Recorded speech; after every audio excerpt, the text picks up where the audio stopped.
E aí galera, Jason aqui em mais um vídeo analisando, comentando e lendo, não nessa ordem, as ideias de mangás enviadas por vocês para mim.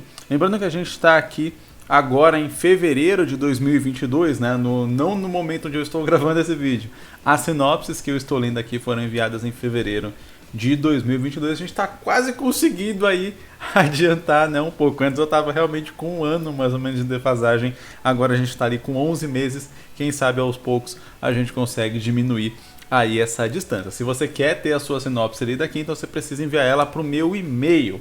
Eu gosto de deixar isso claro aqui, porque tem gente que envia no Instagram ou coloca aqui nos comentários. Enfim, você pode colocar nos comentários para ser lida e comentada, discutida entre os outros inscritos, entre as outras pessoas que estão assistindo aqui o vídeo. É sempre muito legal nessa troca de ideias, etc. Mas para que eu analise aqui, você tem que enviar no meu e-mail, e não é qualquer e-mail, é no contato@instintomangaka.com. Detalhe, não é no e-mail da Gmail. O e-mail da Gmail, que geralmente é aqui onde está cadastrado o canal, não é lá que eu recebo, é contato@instintomangaka.com, tem tudo aqui embaixo na descrição como que você faz para enviar, ok? E se você não está afim de esperar 11 meses aí para ter a sua sinopse lida, você pode ser um membro aqui do canal e ter ela lida antes das outras, né? Você consegue furar a fila aí um pouco. Então todo vídeo aqui, geralmente eu começo lendo, né? A primeira sinopse aqui de cada vídeo é uma sinopse de membro e as outras são a sinopse da lista padrão. Então se você já quer começar a fazer o seu mangá, e para isso eu gostaria que, né, eu analisasse aqui, que eu trouxesse aqui a sua sinopse para a gente conversar um pouco, então seja um membro, porque além de ter sua sinopse lida mais rápido, você também vai estar me ajudando a continuar aqui com o canal. Então já quero agradecer aí a todos os membros, né, todas as pessoas que ajudam o canal a continuar existindo. Sem vocês realmente isso aqui seria muito mais difícil do que já é. E vamos pro vídeo, vamos começar. Assim como eu falei, a primeira sinopse é uma sinopse de membro e as demais são da lista padrão. Toinho sempre ficava fascinado com seu avô e suas perigosas aventuras em busca de materiais para fabricar poderosas armas mágicas. Mas tal fantasia já não era tão apelativa ao passar dos anos. Entre aspas aqui, ele é apenas um velho cego gagá se gabando. Após achar um diário secreto com descrições de 69 armas, Toinho decide verificar a verdade e descobre que seu falecido avô foi cego por um ardiloso lorde após ter suas melhores criações tomadas. Agora Toinho embarca numa jornada para recuperar as armas roubadas enquanto aprende o legado deixado no diário. Mas enfrentar criaturas mágicas em seu caminho e tomar poderosas armas de renomado mestres não será uma tarefa fácil. Ok, gostei da ideia, né? Eu sempre comento aqui sobre como a gente tem uma história macro, mas é importante que a gente tenha uma história micro. Vamos ver aqui, né? Vamos abrir a diferença entre macro e micro. Macro é tudo aquilo que a gente vê, tudo aquilo que salta aos olhos, enquanto micro, né, você pode pensar, microscópio ou algo do tipo, né, são coisas muito pequenas. Então o macro é o todo da história, né, aquilo que está ali na nossa cara. E o micro são aquelas coisas mais subjetivas, aquelas coisas que talvez o seu leitor aí ele precisa entrar mais a fundo para conseguir enxergar, ou em muitos casos ele não vai enxergar aquilo diretamente, mas muitas vezes ele vai, como posso dizer, sentir aquilo lá, né? Então vamos trazer isso aqui para essa história. O macro é exatamente o personagem indo nessas aventuras, tentando recuperar ali as armas do seu avô e tal, enfrentando criaturas. Esse é o macro, né? Esse aqui é o cenário que se apresenta. Porém, tem um micro aqui muito interessante. Quando eu falo micro, são os sentimentos dos personagens, são as relações entre esses personagens, são aquilo que deixa a história mais viva e que faz com que ela se conecte com o leitor, ou melhor, que faz com que o leitor se conecte com aquela história que ele está lendo. E o micro aqui parece realmente essa relação, né, de tipo, ele via o avô dele, né, com os olhos igual. É realmente um padrão e um paralelo com quase qualquer criança, né, que costuma ver os adultos com um olhar de muita admiração.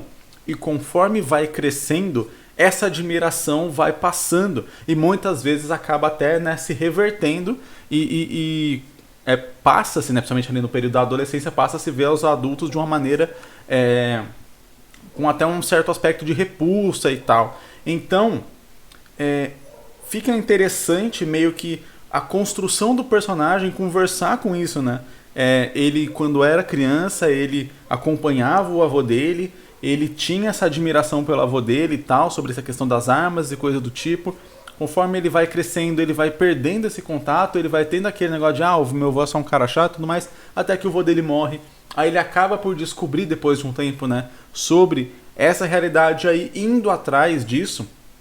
Apesar do avô dele estar morto, ele vai se reconectando com o avô dele. E aí as memórias, né, as lembranças vão vindo à tona ao ponto de que ele vai percebendo que não é uma questão de que você precisa ter um olhar de admiração de uma criança, né, que é completamente inocente, mas que também o ponto de vista que ele foi crescendo depois de enxergar talvez até com um certo nível de desprezo, ou pelo menos de menosprezo, também não é ali a coisa ideal, né? E o quão errado ele estava em ser desse jeito. Então é uma jornada que, além de combates interessantes, além de armas legais com poderes interessantes, é uma jornada também introspectiva do próprio personagem, reconhecendo ali e talvez sentindo falta ali do avô, falta das conversas que ele tinha do avô, falta de poder olhar para alguém com aquela admiração que ele olhava o avô dele e tal. Então uma espécie de reconexão do personagem com sua própria infância, imaginando que o personagem estaria mais ou menos adulto, no início da vida adulta ali, quando a história está se passando, sei lá, vou chutar aqui umas idades. Esse período aí da infância dele foi até, sei lá, os 10 anos, por exemplo, 8, 9, 10 anos. Aí depois, mais ou menos, dos 13, 15, 16, foi o período ali onde ele já estava, né, mais rebelde. E aí com 20 e poucos, 20 anos, 21 anos, por exemplo, que ele descobre essas coisas, e aí ele já tem um olhar um pouco mais maduro a respeito disso. E aí vai se reconectando com o passado dele, com a adolescência, com a infância dele, e aprendendo mais sobre a vida do avô e pensando sobre essas questões. E aí entra o negócio que eu digo: lutas são legais, ter armas mágicas com poderes é muito legal, mas isso por si só não sustenta uma história. O que sustenta a história são exatamente as outras coisas que a gente vai colocando, principalmente essas coisas micro, que fazem com que o leitor tenha sentimentos por aquela história, que não seja só empolgação. Por exemplo, até porque empolgação precisa de uma substância, precisa de um algo para que gere também essa empolgação no leitor. Então vamos imaginar que você abriu a página 1 e tem uma cena de um cara enfrentando um dragão, e aí é toda uma luta e tal, épica, não sei o que. Você não vai sentir empolgação com aquilo, porque você não sabe de onde veio aquele dragão, você não sabe nada sobre a cidade que aquele dragão está destruindo, você não sabe quem é aquele cara que está enfrentando o dragão, você não sabe por que ele está enfrentando o dragão, você não sabe se aquela luta está sendo difícil para ele, está sendo fácil, se ele já fez aquilo antes, se ele não fez. Toda a construção que é feita numa história para chegar numa cena que seja empolgante, né, ela é extremamente necessária. E quanto maior essa preparação, geralmente, se bem feito, óbvio, mais empolgante vai ser aquela cena. Então o que eu quero dizer é que são exatamente esses micropontos, exatamente essas partes que fazem ali a história ganhar escopo e o leitor poder se empolgar, poder se emocionar conforme ele está lendo. E nesse caso aqui, eu acho que acaba sendo ainda uma conexão ainda mais profunda, porque várias pessoas em estágios diferentes da vida que lerem uma história assim vão se conectar de alguma forma. Talvez a pessoa que não cresceu com o avô sinta ali uma espécie de, né, de carência, de tipo, putz, eu não cresci com meu avô e tal, como teria sido legal, enfim. Então conversaria com aquela pessoa, apesar de ela não ter tido aquela mesma experiência, mas conversaria e talvez ela poderia se imaginar tendo aquela experiência ali dentro da história, né? Entrar na história e se sentir tendo uma experiência, já que ela não teve aquilo na vida real. Por outro lado, a outra pessoa que teve exatamente a mesma experiência, tinha um avô ou uma avó, ou um tio que admirava muito, que saía com ele, que contava histórias, etc., e se empolgava muito com aquilo, e depois foi se distanciando ou algo assim, a pessoa vai se conectando com isso, ao ponto até de próprias pessoas que talvez não tiveram esse contato por vontade própria, né, por, novamente, ver com certo desprezo ou com menosprezo as pessoas mais velhas ou algo do tipo, acaba se arrependendo e possa até se reconectar com algum avô, avó, tio, enfim, algum familiar ou algum conhecido mais velho que está vivo ali. Tudo isso através da história. Então sim, histórias têm um poder muito grande na vida de quem está lendo, e eu acho que pensar sobre isso como autor é muito engrandecedor e faz você ter um carinho muito maior ainda pela história que você está fazendo, e aí pensar também sobre isso, para colocar isso na história, para ela também cumprir esse propósito. Porque todo mundo se empolga realmente com a parte de ação e tudo mais assim, só que aí a história fica muito para você e muito pouco para os outros. E quando a gente está fazendo uma história, geralmente a gente quer que as pessoas leiam, quer que as pessoas gostem, quer que as pessoas realmente, né, se interessem por aquilo. E são os pontos de conexão com o leitor que fazem com que ele possa se interessar. E antes de ir para a próxima sinopse, quero deixar um recado aqui. Saiu na semana passada, acho que foi semana passada, não sei agora, mas quando eu tô gravando, pelo menos foi semana passada, saiu o penúltimo módulo do Jornada do Mangaka BR. Para quem não sabe, Jornada do Mangaka BR é o meu curso sobre criação e produção de mangá. Já faz muito tempo, né, que eu tenho esse canal, faz aqui uns 8 anos que eu tenho esse canal, e nesse tempo muitas pessoas me pediram para lançar cursos, muitas vezes focado em cursos de desenho, eu tenho que admitir. Porém, existem vários cursos, e aliás, cursos muito bons de desenho já na internet, e eu mesmo costumo trazer dicas de desenho, né? Costumava, pelo menos, pretendo retomar esse ano. Costumo trazer dicas de desenho aqui no canal, mas existe uma coisa que é muito difícil de encontrar por aí, que não existe quase ninguém falando sobre isso, em português é ainda muito mais difícil, e é o tipo de coisa que é difícil trazer aqui para o YouTube, porque é o tipo de coisa que é muito aprofundado e não tem muita propagação. Então é um vídeo que dá muito trabalho e que acaba não atingindo muitas pessoas pelo próprio conteúdo dele em si, que é exatamente todo o aspecto técnico da criação e produção de um mangá. Porque fazer um mangá não é só ter uma ideia e desenhar aquela ideia. Na verdade, isso aí é muito pouco. Eu vou dizer que a parte de desenho é a parte que você embeleza ali o mangá. É tipo o embrulho do seu presente. É tipo o glacê do bolo. É aquilo que deixa bonito para que uma pessoa possa ver. Mas o que realmente faz um mangá ser bom, o que realmente faz um mangá ser interessante, é tudo o que está por trás. É todo um planejamento. E outra coisa, além do que faz só um mangá ser bom, mas o que faz um mangá ser possível é também todo esse planejamento e outros conhecimentos técnicos que geralmente você não aprende por aí e que são necessários para que você consiga pegar a ideia que está na sua cabeça, colocar aquela ideia no papel e eventualmente ver ela assim em um livro impresso na sua mão. Para quem não sabe, esse aqui é um dos meus mangás, um dos mangás que eu publiquei, e o propósito desse curso é exatamente fazer com que você saia do absoluto zero e tenha no final do curso o seu mangá impresso assim na sua mão. Então, se você está aqui nesse vídeo é porque você tem interesse em fazer um mangá, em fazer uma história em quadrinhos ou ainda em fazer um livro, e eu tenho certeza que esse curso vai ser ideal para você e vai te ajudar demais, porque ele é realmente um passo a passo do zero para você conseguir fazer o seu próprio mangá. Eu vou deixar o link aqui na descrição para você acompanhar. A gente está no penúltimo módulo que acabou de ser lançado e eu vou fazer agora o último módulo, que é o módulo de publicação, que vai falar só sobre como você vai realmente ter aqui o seu mangá na sua mão, colocar ele aí à venda e começar a ganhar dinheiro com o seu próprio mangá. Então ele realmente abrange tudo. O link aqui na descrição, caso você tenha interesse. O nome da próxima sinopse vai exigir bastante do meu inglês aqui. O nome é Little Thoughts, Just Memories, Eclipse. Eu, honestamente, acho que é um título que poderia ser feito em português também, sobretudo pensando numa questão de achabilidade. Eu acho que essa palavra não existe. Mas enfim, o que eu quero dizer com isso? Imagine que alguém vai ler a sua história, vai gostar e vai indicar ela para um amigo. Esse amigo vai procurar a sua história no Google para poder ler ou para poder comprar o seu mangá, ele vai conseguir achar?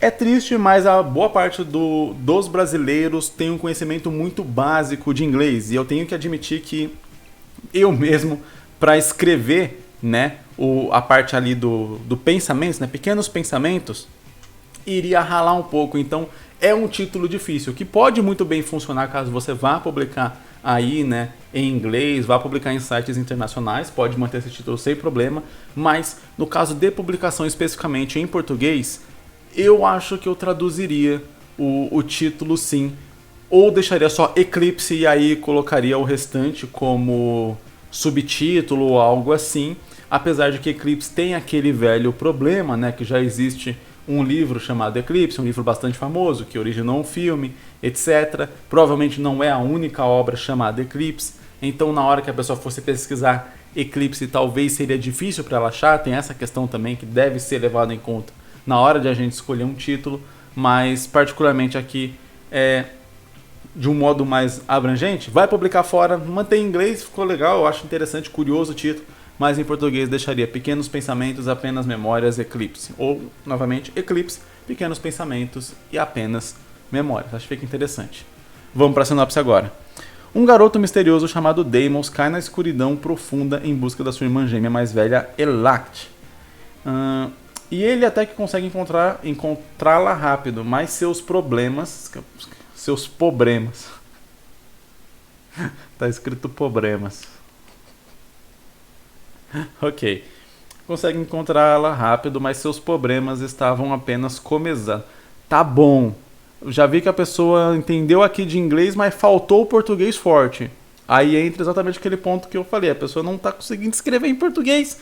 E aí colocou o título da história em inglês e espera que alguém vá digitar esse título para conseguir encontrar o seu mangá. Então, né? Já deixa uma dica aqui antes de terminar de ler.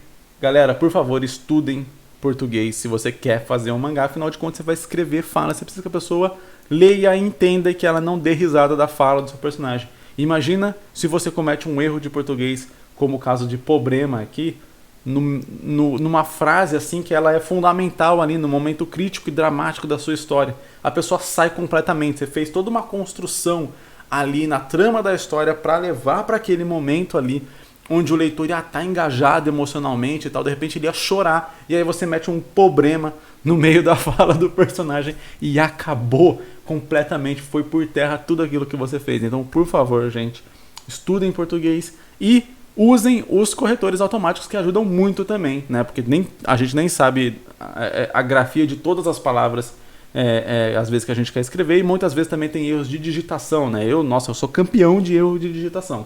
Eu saio escrevendo rápido e aí eu escrevo tudo errado, eu troco letra de lugar, enfim, é uma desgraça. Mas daí tem um corretor que ajuda.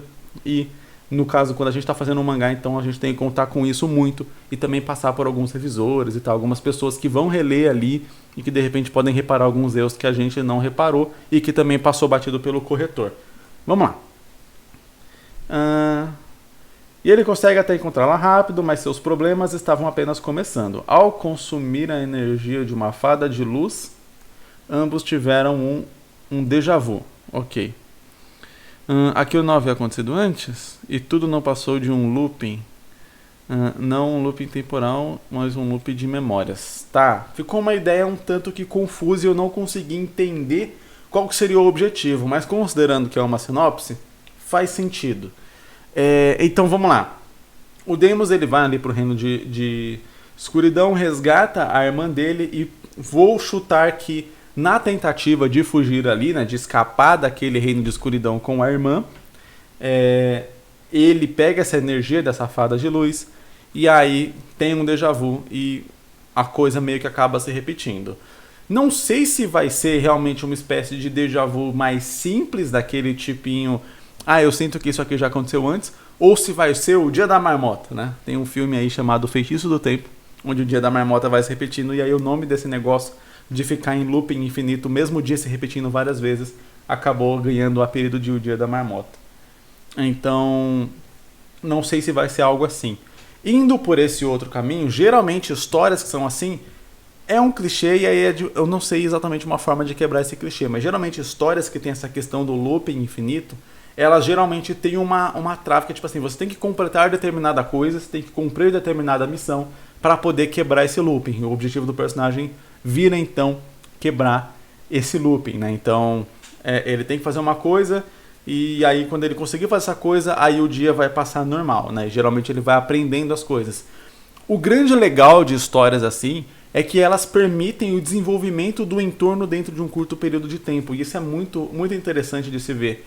Então você consegue criar uma imersão muito grande dentro da história, porque a cada momento que aquilo se repete, você pode abordar e mostrar para o leitor várias coisas que estão acontecendo naquele mesmo momento. No caso daqui, só foi apresentado o Deimos e a Elact, né?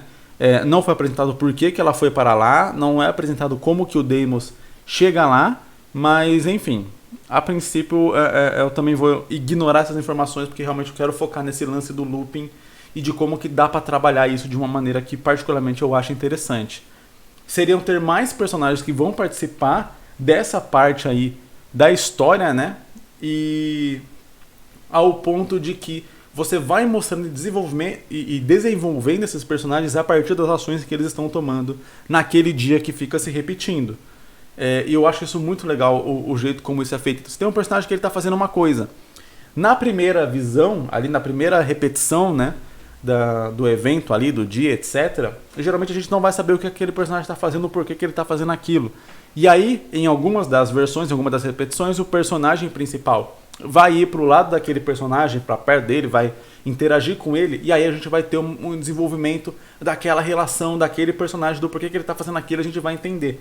E aí cada repetição vai meio que mostrando o lado de algum personagem ou de algum acontecimento que está tendo naquele dia, de modo que a gente vai, com o passar da história, entender o todo daquele ambiente ali. E aí é interessante que esse todo comunique, né, com o personagem, comunique com a trama, comunique com o tema da história como um todo. A princípio é que eu não consegui ver claramente, o tema da história é esse, né? O personagem vai resgatar a irmã e aí ele fica num looping infinito. Como que ele sairia desse looping? Talvez o looping foi gerado por conta dele consumir a energia dessa fada de luz, e talvez essa fada de luz seja necessária para que ele consiga escapar desse reino de escuridão e tal. E aí, o que essas outras pessoas estariam fazendo? Eu falei sobre isso porque eu acho que é um dos pontos, para mim, que é mais interessante quando a gente vê essa questão do looping, é ir conhecendo aquele entorno, é ir aprofundando aquele mundo, e aí vem o desenvolvimento daquele personagem dentro daquela repetição toda. E eu acho que se tira essa função dos outros personagens, fica uma história um tanto vazia. A gente fica só... Ou a gente pode fazer o personagem realmente completamente sozinho, mas aí, com o personagem completamente sozinho, ou com só a irmã, tem muito o que fazer, tem muito o que desenvolver ali nesse looping, sabe? Tem um jogo chamado, acho que 12 minutos, alguma coisa assim, que exatamente ele se passa em 12 minutos e ele sempre vai se repetir esses 12 minutos. Você tem que ir descobrindo coisas e tentar quebrar o looping ali depois dos 12 minutos. É exatamente isso. Você tem os mesmos 12 minutos, os acontecimentos são os mesmos, só que conforme você vai tendo novas informações, você vai podendo fazer novas coisas e entendendo mais coisas sobre aquele mundo. Então ele trabalha exatamente isso que eu falei. E aqui no caso dessa história eu acho que daria pra fazer isso, só que a gente precisaria de mais personagens ainda que eles não fossem os personagens principais. Ou se a gente fosse diminuir a quantidade de personagens e deixar só o Deimos e a Elact, é preciso entender. A Elact ela vai estar dentro do looping ou não? Ela vai ter noção do que está acontecendo ou não? Se os dois tiverem noção do que está acontecendo e são só os dois, faz diferença ser um looping ou poderia ser só uma prisão que eles têm que fugir? Tipo assim, o lance de escapar do looping é sempre achar ali o que gerou isso e acabar com aquilo para poder sair do looping. Geralmente é isso. A história é padrão e é até difícil fazer algo diferente disso. E aí, novamente, se eu tenho só dois personagens, os dois sabem que estão em um looping, o que categoriza, o que diz pro leitor que é um looping? Os personagens, a gente está em um looping, tá? Mas o que está acontecendo em looping? Sabe? Quando a gente tem o contexto, esse contexto está em looping, aí a própria Elact poderia estar também, e só o Deimos saber o que está acontecendo, e aí ele ter que descobrir. Talvez, né, isso fosse levar até o ponto onde ele fala, foi quando fez o negócio na fada, e não sei o que. Só que aí entra um outro porém aqui da história que é difícil também de fazer. Se você mostra logo no início da história ele fazendo essa fada e o looping começando por causa dessa fada, fica estranho falar assim, né, dessa fada. Enfim, o leitor vai sacar logo de cara, foi a fada que fez a droga do looping, então ele precisa achar a fada. E aí meio que não tem uma espécie de mistério, ele não tem muito o que descobrir. Aí você teria que fazer obrigatoriamente o Deimos já saber que foi a fada e já tentar buscar essa fada, né? Pra poder quebrar ali o looping. Se você fizesse isso e aí o Deimos tivesse que descobrir o que é, ia ficar aquele negócio do leitor falar, pô, é a fada, é a fada. Aí demora lá, sei lá, 10 páginas pro Deimos falar, nossa, é a fada. Fala, caramba, até que enfim o cara soube que é a fada, sabe? Ia ficar um negócio chato, cansativo. Então tem vários pontos que é preciso ser colocado e elencado aqui na história para poder fazer uma história de looping que seja interessante. E aí lembrar qual é o tema que está sendo abordado aqui, qual é a missão que o personagem precisa realizar, como que os outros personagens envolvidos no looping vão contribuir para a evolução daquele personagem dentro da história que ele está contando. E obviamente, né, pensar nesses detalhes de como que a irmã foi para lá, como que o Deimos chegou lá, como que é a fórmula para eles saírem, se o looping tem a ver com a fórmula para eles saírem. Todos esses pontos têm que ser ligados para que a história fique redondinha. E até é engraçado falar redondinha, já que é uma história de looping, né? Mas, se bem que o que ele fala é que é tudo um looping de memórias. Então, é que ele está lembrando o que ele já viveu. Mas daí eu não sei exatamente o que isso quer dizer na prática dentro da história. Enfim, ficou meio confuso, mas histórias de looping são confusas mesmo. Próxima sinopse. Em Eros, sei lá, acompanhamos a história de Connelly em um mundo cyberpunk passado-se em 2013. Connelly possui uma grave alergia a tecidos que causava sérios danos à sua pele, mas ele era conformado e passivo a essa situação. Até que sua amiga Luke, que possuía a mesma alergia, comete suicídio por não aguentar conviver com aquela situação. Então, em uma crise, Connelly se despe e adentra sem rumo na mata, querendo isolar-se do mundo. Mas vagando sem rumo, Connelly encontra outras pessoas na mesma situação que ele. Eles então se unem e constroem uma comunidade suburbana. Após um ano, eles conseguem criar Eros, uma roupa criada a partir de sangue cristalizado. Porém, a existência dessa comunidade é reportada ao presidente. E agentes são enviados para o subúrbio para exterminar esse povo, afirmando ser contra as leis de Deus o uso do Eros. Entendi. E o autor deixou claro que ele pretende fazer um one-shot. Legal. Quando a gente fala de one-shot, a gente já consegue restringir aqui algumas possibilidades de abertura da história que iria fazer ela se estender desnecessariamente. Primeira questão que eu quero levantar aqui. Quando a gente falar, é um mundo cyberpunk, mas passado em 2013, eu não vejo meio que um motivo aqui na sinopse para isso, né? O que eu quero dizer com isso? O cyberpunk, por definição, ele é um cenário futurista. Considerando que hoje a gente está em 2023, 2013 já é um cenário muito pouco futurista. Então ele seria uma evolução futurista do passado, sabe? Então, por exemplo, a gente não teria internet ou coisas, ou teria um princípio de internet, assim. O que eu quero dizer com isso? A gente tem uma expectativa de como seria o futuro no passado. No passado as pessoas tinham expectativa, o futuro vai ser assim, se pegam de volta para o futuro, etc, essas coisas assim. E hoje a gente já tem uma expectativa completamente diferente de como é o futuro. Eu acho que para eles passarem em 2013 fica legal, só que a gente precisa levar em consideração alguns pontos para que isso funcione, e isso precisa ser contextualizado sobretudo para o leitor, porque aí entra aquela questão de que a gente está lendo em 2023, fica estranho uma história que se passa no futuro e é 2013, sabe? A gente, para as pessoas de 2013, hoje já é quase que um futuro, né? Hoje, assim, é um futuro, literalmente, talvez semi-cyberpunk, a gente está dependendo muito mais de tecnologia do que a gente dependia em 2013. Enfim, então é só isso que eu quero dizer, assim, justifique na história o porquê que ela se passa em 2013 e justifique como autor porquê que ela se passa em 2013. O que essa história apresenta que ela necessita se passar em 2013, porque que não pode ser 2033, 2043, 2093, enfim, ou qualquer coisa do tipo, qualquer outra data futurista mesmo para quem está lendo, porque ela tem que ser um futuro do passado, né? O futuro do pretérito. Enfim. Outra coisa, eu gostei da ideia, ela é uma ideia simples, mas interessante, né? Uma coisa que o personagem convive, que acaba incomodando ele, mas ele se acomoda, enfim. Eu achei a parte do ele se acomoda, mas daí a menina se suicida por conta disso, e aí isso incomoda ele, um tanto complicado de abordar, porque a gente teria que fazer isso logo no começo da história e precisaria de um certo nível de desenvolvimento daquele personagem para que a gente comprasse a ideia de que aquilo ali foi suficiente para de repente ele se despir de toda a roupa e ir pra mata, sabe?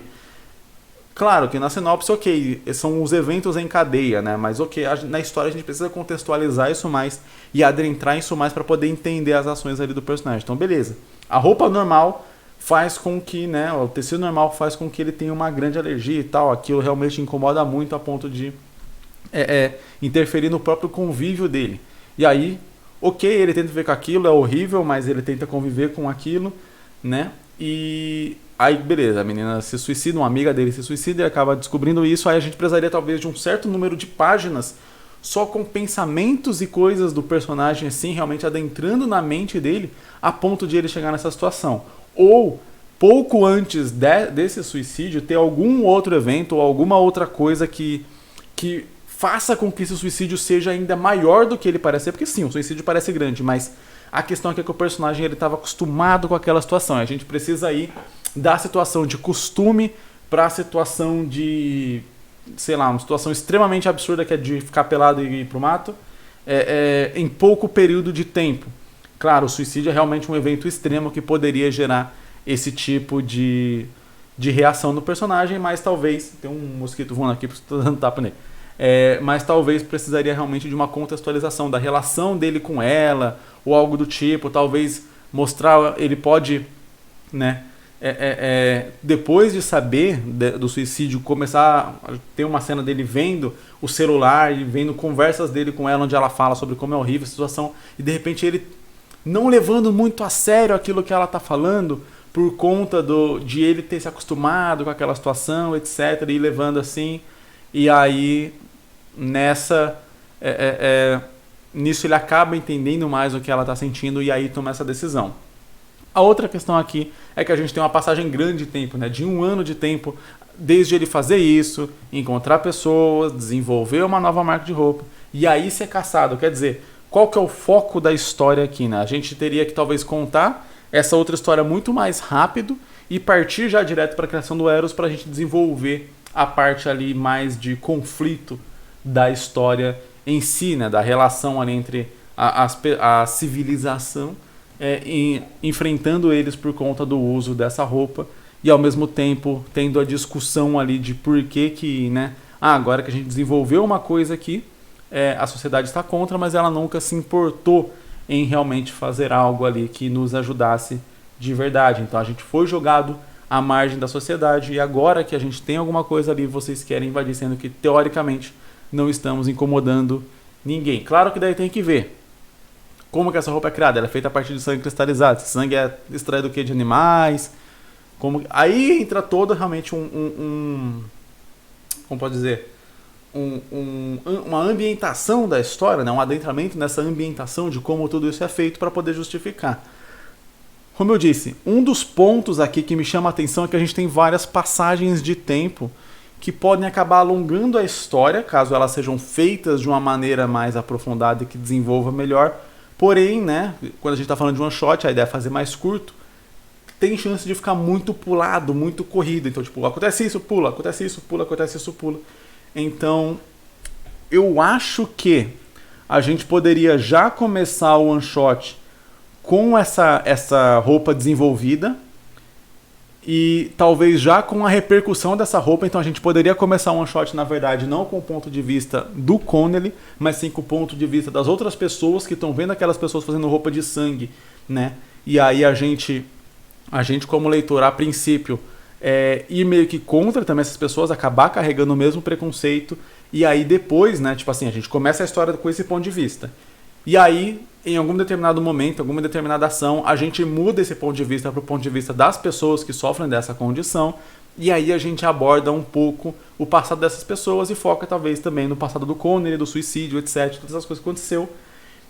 E assim que a gente comprar essa ideia, a gente já vai de repente para uma invasão, ali, se a história for descambar para uma história de ação mesmo, a gente já vai ali para uma invasão daquele território e tal, e aí para a combinação do que quer que o autor queira fazer nessa história, seja realmente uma grande cena de ação, de invasão, de conflito, né, de confronto direto ali entre os habitantes dessa civilização e tal, e as outras pessoas da cidade normal, né, os agentes públicos ali que foram enviados para prender eles, ou de repente realmente uma espécie de massacre. Então a gente primeiro tem uma visão, aborda aquilo de uma maneira onde a gente mesmo como leitor vai ter preconceito, depois a gente reverte essa situação para entender o lado deles, e por último, assim que a gente está realmente completamente empatizado e torcendo pela causa deles, acontece essa invasão, eles são dizimados, algo assim, eles são mortos, coisa do tipo, e aí termina com essa meio que esse gosto amargo na boca, que também, né, aquele final triste, mas também funciona de maneira interessante, sobretudo em histórias assim,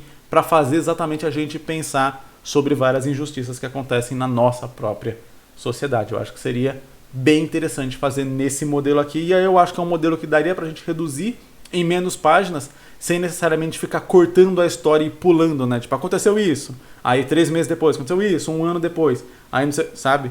Você faz uma história linear ali acontecendo num pequeno período de tempo, só que com alguns flashbacks para contextualizar a história de personagens como do Connelly.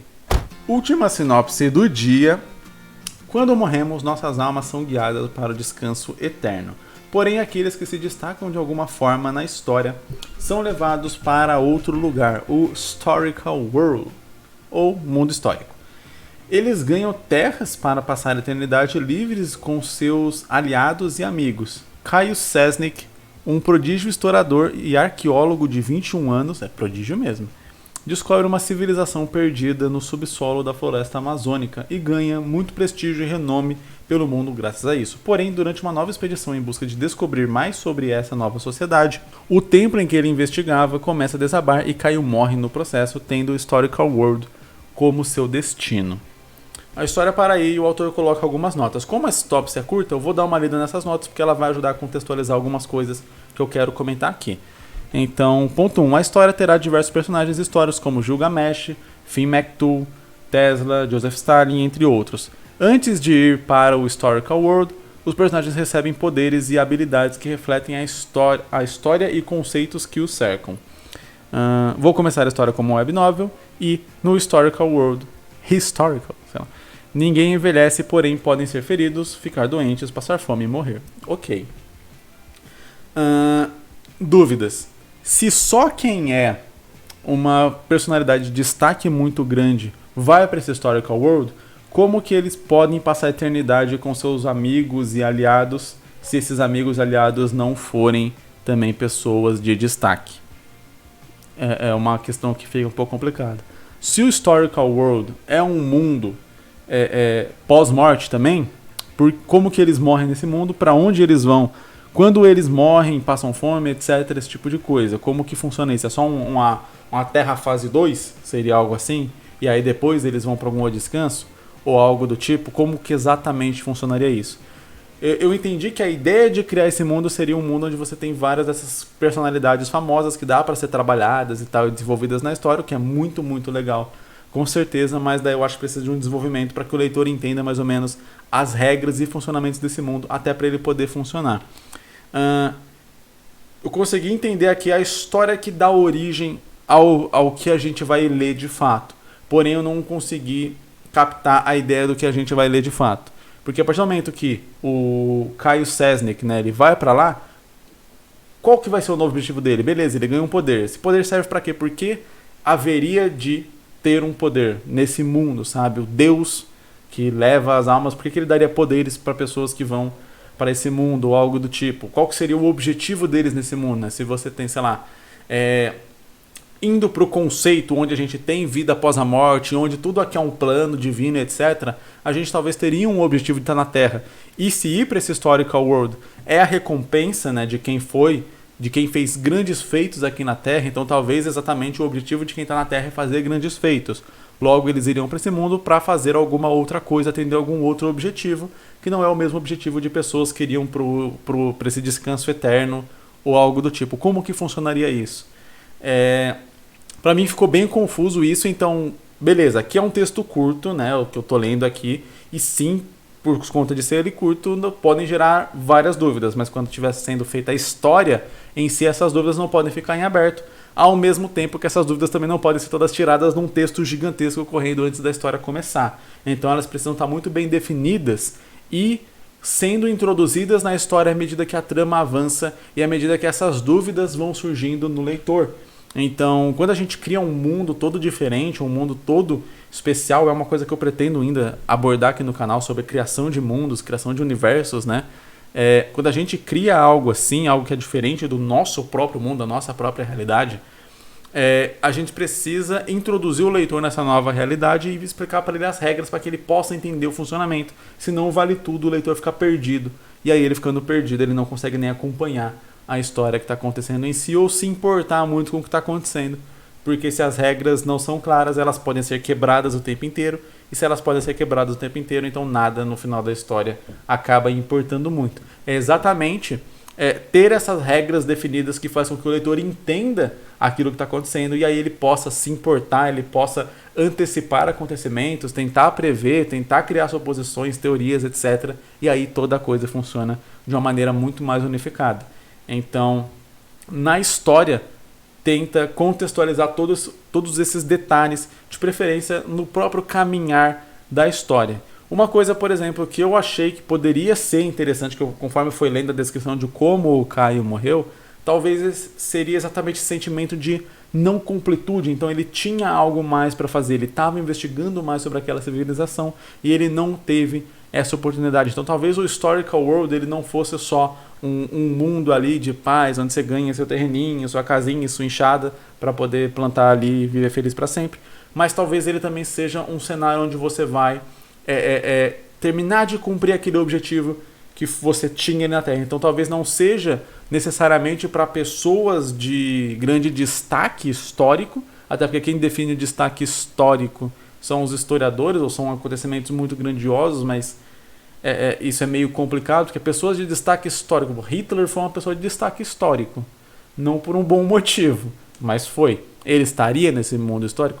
Então talvez seria um mundo onde pessoas que tinham um grande objetivo, um grande senso de cumprir algo na vida e morreram antes de cumprir aquilo, poderiam ir para esse lugar e terminar de cumprir aquele objetivo. Então talvez o Caio, nessa nova jornada, ele iria descobrir mais sobre aquela civilização e aí sim a alma dele poderia estar em paz para ir para o descanso eterno. Então, claro que daí nesse conceito eu mudei completamente o conceito da história como um todo, mas eu acredito que eu mantenho ali os pontos importantes, que seriam pessoas historicamente famosas vão estar nesse mundo, elas mesmas poderiam batizar esse mundo, né? Não iria um anjo chegar e falar, você vai para o Historical World.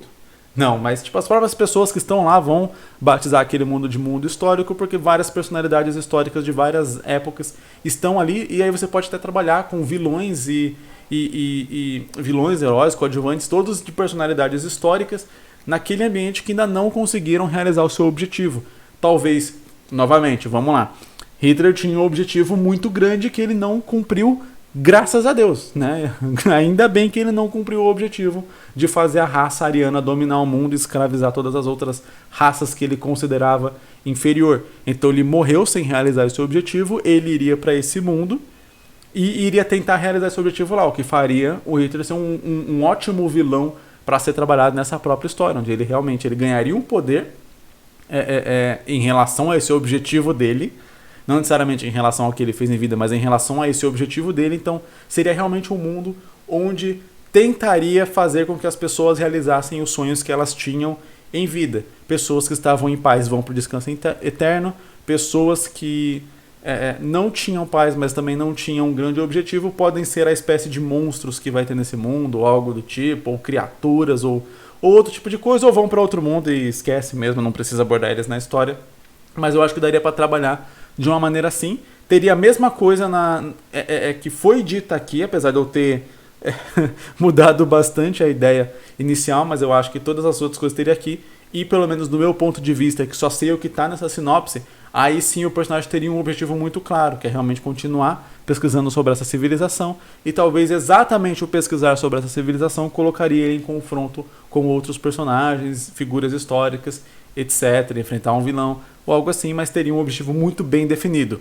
Quando eu souber mais sobre essa civilização, quando o meu conhecimento sobre essa civilização estiver saciado, então ele vai partir em paz para o descanso eterno.